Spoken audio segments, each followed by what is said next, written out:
Comment ajouter une keyframe de visibilité dans le level séquence avec C++ dans Unreal? Et en fait, dans la vidéo d'aujourd'hui, on va faire quelque chose d'un petit peu différent des vidéos précédentes, parce que dans les vidéos précédentes, ce qu'on faisait, c'est construire chacun des petits blocs du code et les assembler ensemble. Mais dans la vidéo d'aujourd'hui, on va vraiment passer au travers du flow au complet. Donc, on va vraiment créer notre track, notre section, et ensuite ajouter nos keyframes dans notre section directement à l'intérieur de la même fonction, et même chose pour toutes les étapes qui nous permettent de retirer une keyframe. Donc, on est parti. Mais avant qu'on commence, la vidéo d'aujourd'hui va réutiliser du code qu'on a écrit dans la vidéo 22 de la série, donc je recommande d'aller la voir évidemment, mais si jamais vous ne voulez pas, voici le code. Et donc nous voici dans un header file complètement vide, sauf les deux fonctions qu'on va créer aujourd'hui. Donc une fonction pour ajouter une keyframe et une fonction pour retirer une keyframe. Donc la première fonction c'est le add visibility keyframe. Dans cette fonction-là, on va lui passer le path du level séquence dans lequel on va ajouter notre keyframe, l'acteur qui devrait déjà se trouver à l'intérieur du level séquence sur lequel on va ajouter notre keyframe, le numéro de la frame sur laquelle on va ajouter notre keyframe et la valeur qu'on veut y assigner. Donc la visibilité qu'on va assigner à notre keyframe pour faire soit apparaître ou disparaître notre acteur qui se trouve déjà à l'intérieur du level séquence.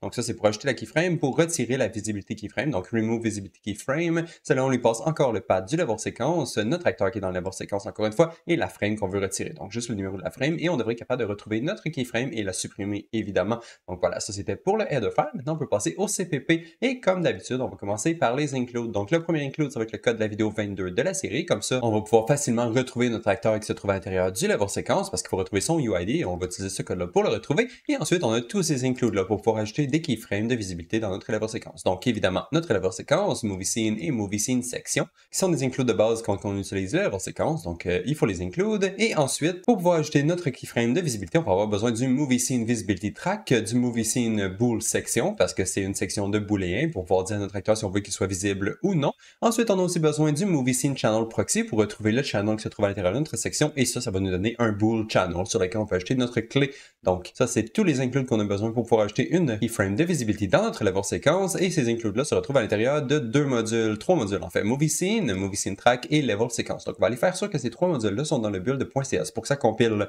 Donc dans le build.cs, je devrais avoir mon level séquence, mon movie scene et mon movie scene track. Parfait. J'ai tous les modules que j'ai besoin dans mon build.cs, et maintenant on peut retourner dans le CPP pour passer à la logique. Donc je vais commencer par la première fonction, le add visibility keyframe. Et comme j'ai dit, on va vraiment passer au travers de toutes les étapes qui nous permettent d'ajouter une track, une section et une keyframe de visibilité à l'intérieur de notre level séquence. Donc notre fonction va être quand même longue, mais au moins vous allez avoir un résumé de toutes les étapes qu'il faut suivre pour pouvoir ajouter une keyframe dans le level séquence. Donc première étape, ça va être de premièrement retirer la keyframe qui était déjà présente à l'intérieur du level séquence. Donc je vais juste appeler notre fonction qui est juste en bas ici, comme ça on n'aura pas des keyframes dupliquées une par-dessus l'autre. On va vraiment supprimer la keyframe d'avant et ajouter notre nouvelle keyframe à la place. Donc on appelle notre fonction qu'on va coder un petit peu plus tard. Donc on lui passe le path du level séquence, l'acteur et la frame, et la fonction devrait être capable de supprimer la keyframe pour nous. Donc ça, c'est juste pour nettoyer notre level séquence. Maintenant qu'on est sûr qu'il n'y a pas de keyframe à cet endroit-là dans la level séquence, là on peut commencer à faire le travail. Et la première étape, ça va être de retrouver notre acteur qui se trouve à l'intérieur du level séquence. Donc ici, je vais utiliser mon code de la vidéo 22 pour essayer de retrouver le UID de mon acteur à l'intérieur du level séquence. Donc get actor UID from level séquence, je lui passe l'acteur et le path du level séquence, et en retour, elle devrait nous retourner le UID de notre acteur.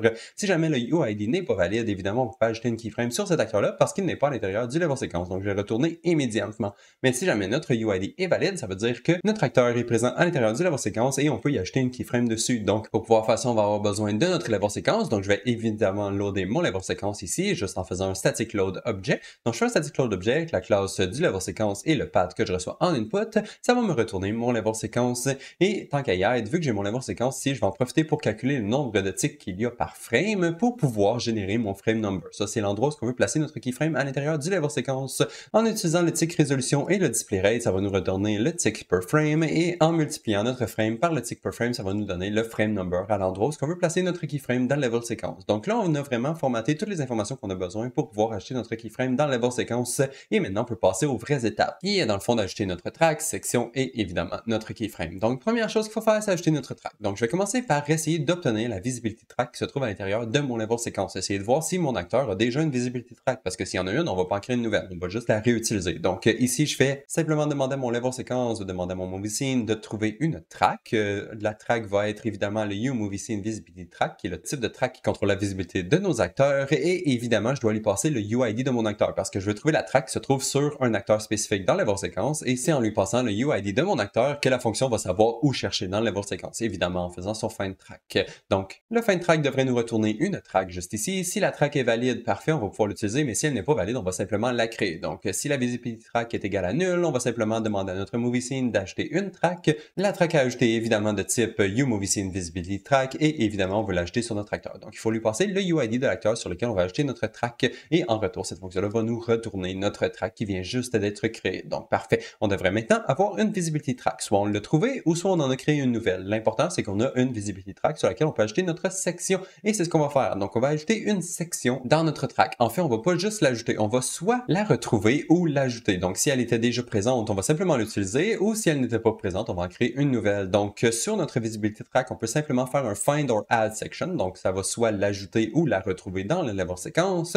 Et pour pouvoir retrouver une section dans le level séquence, il faut devoir lui passer le frame number, à quel endroit notre section devrait se situer dans le level séquence. Ça peut être soit à gauche, soit à droite, ça peut être un peu n'importe où. Donc on va simplement lui passer le frame number de l'endroit où on va ajouter notre keyframe et faire sûr qu'il y a déjà une section à cet endroit-là pour qu'on puisse ajouter notre keyframe à l'intérieur de la section. Évidemment, on lui passe le frame number et aussi on va devoir lui passer un autre booléen. Le booléen ici, c'est simplement pour que la fonction puisse nous retourner si elle vient d'ajouter une nouvelle track ou si elle a retrouvé une track qui était déjà présente à l'intérieur du level séquence. Donc ici, soit je retrouve ou que j'ajoute une nouvelle section à l'intérieur du level séquence. Cette fonction-là va nous retourner simplement une section de type générique. Donc c'est pour ça ici que je dois la caster en UMovieScene bool section pour m'assurer que c'est une section de booléen parce que évidemment c'est le type de section qu'on veut. Et ça va nous retourner une petite variable ici qui est notre section. Et c'est parfait. Maintenant on est prêt à ajouter notre keyframe à l'intérieur de notre section. Mais par contre, juste avant de faire ça, ici c'est possible qu'on vienne de créer une nouvelle section, comme j'ai dit. Donc si on vient de créer une nouvelle section et que en fait notre booléen ici est à true, il y a une autre petite étape qu'il faut faire. Il faut déterminer la range de notre section. Donc c'est quoi la longueur qu'elle a notre section et où elle est placée à l'intérieur du level séquence.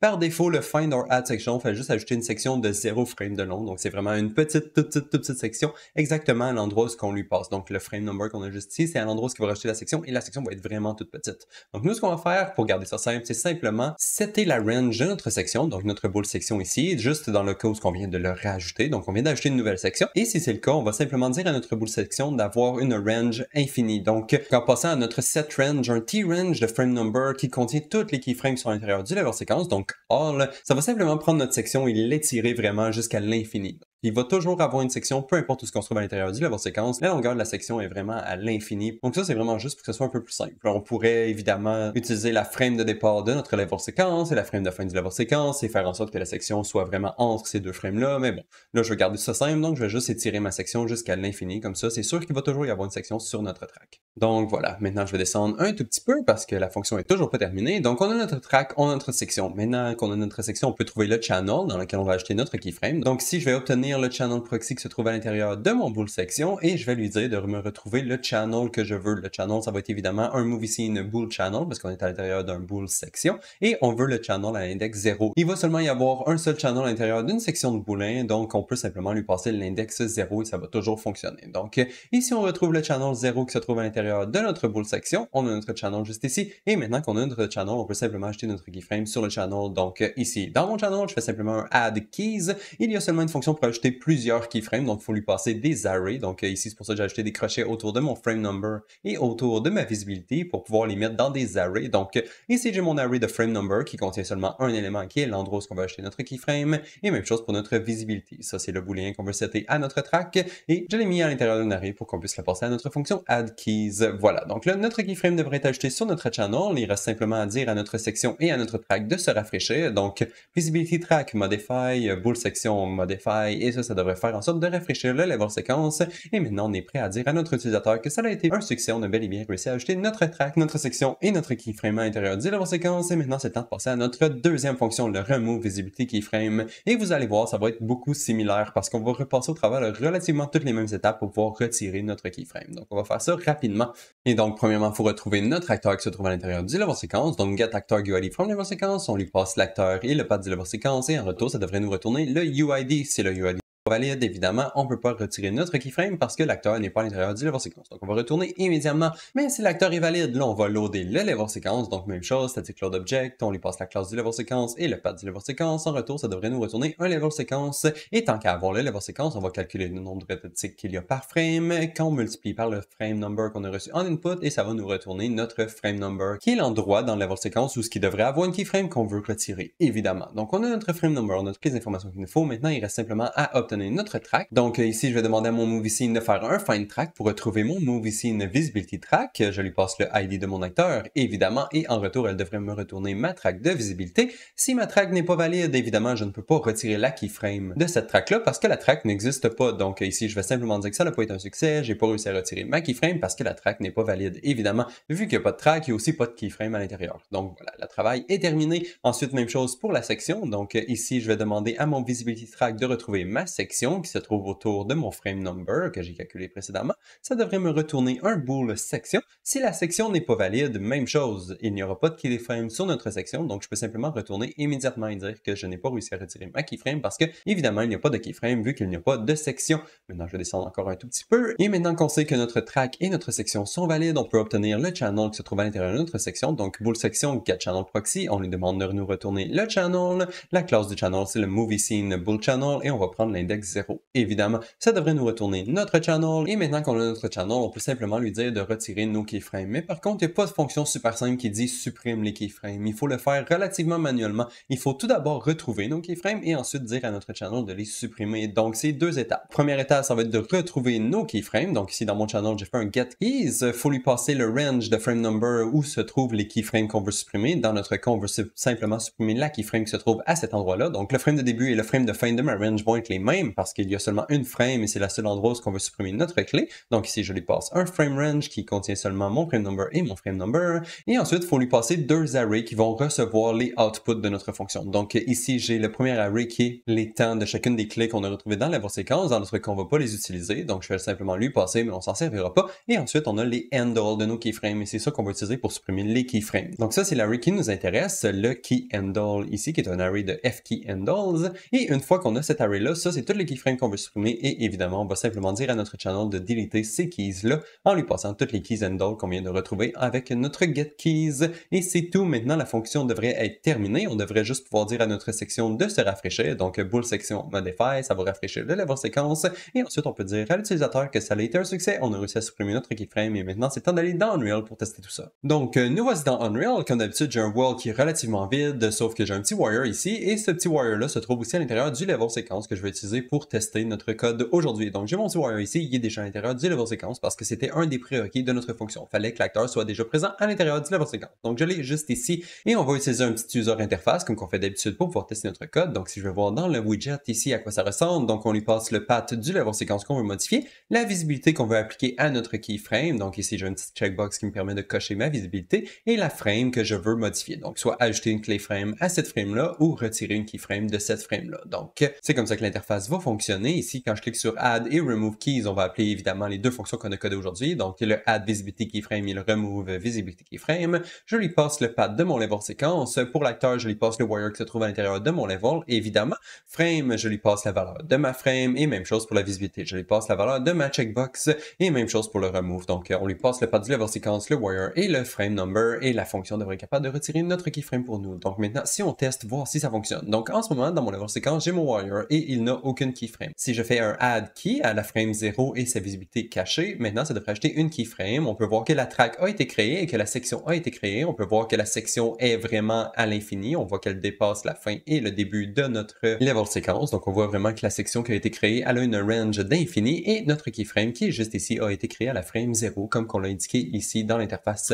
Maintenant, si je me rajoute une keyframe à la frame 19, on voit ça l'a ajouté une keyframe à la frame 19. Je peux retirer la keyframe de ma frame 19, la rajouter, retirer, ajouter, retirer. Ça fonctionne bien. Maintenant, si j'ajoute une keyframe, je vais la retirer, je vais rajouter une keyframe visible cette fois. Donc là, maintenant, si je scrub, mon acteur est caché et il devrait redevenir visible. Voilà. Et même chose, je peux rajouter une keyframe visible un peu plus loin, une keyframe cachée, une keyframe visible encore une fois, une keyframe cachée, pourquoi pas. Et maintenant, si je joue mon level séquence, mon wire devrait devenir visible, caché, visible, et il devrait se recacher à la fin. Voilà. Donc, on voit que le code fonctionne et ça va être tout pour la vidéo d'aujourd'hui. Donc, on se revoit dans la prochaine. Bye bye!